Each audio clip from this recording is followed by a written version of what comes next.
Hi friends, ఈరోజు special 5 KG రొయ్యల పచ్చడి. చూడండి ఫ్రెండ్స్, ఎంత కలర్ఫుల్గా ఉందో.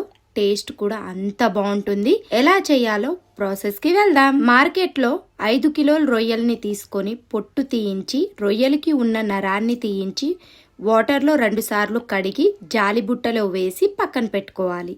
అందులో ఉన్న వాటర్ అంతా బయటికి వెళ్ళిన తర్వాత ఉడికించుకునే గిన్నెలో తీసుకొని అందులోకి కొద్దిగా పసుపు, ఉప్పు వేసి ఉడకనివ్వాలి. 10 నుంచి 15 నిమిషాలు ఉడికిన తర్వాత రొయ్యల్లో వాటర్ బయటికి వచ్చిన తర్వాత రొయ్యల్ని బయటికి తీసేయాలి. తర్వాత వేడి ఆయిల్లో రొయ్యల్ని వేసి కలుపుకుంటూ రొయ్యలు కలర్ మారిన తర్వాత, అంటే లైట్ బ్రౌన్ కలర్ వచ్చిన తర్వాత బయటికి తీసేయాలి.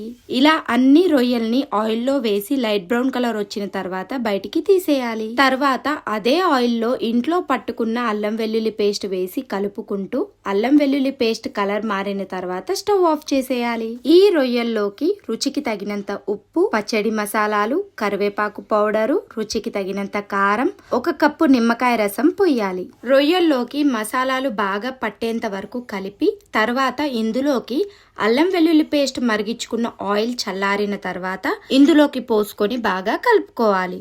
ఇలా కలుపుకొని 2 నుంచి 3 రోజులు మగ్గిస్తే చాలా రుచికరమైన రొయ్యల పచ్చడి రెడీ. చూడండి ఫ్రెండ్స్, ఎంత కలర్ఫుల్గా ఉందో. టేస్ట్ కూడా అంత బాగుంటుంది. Thank you so much.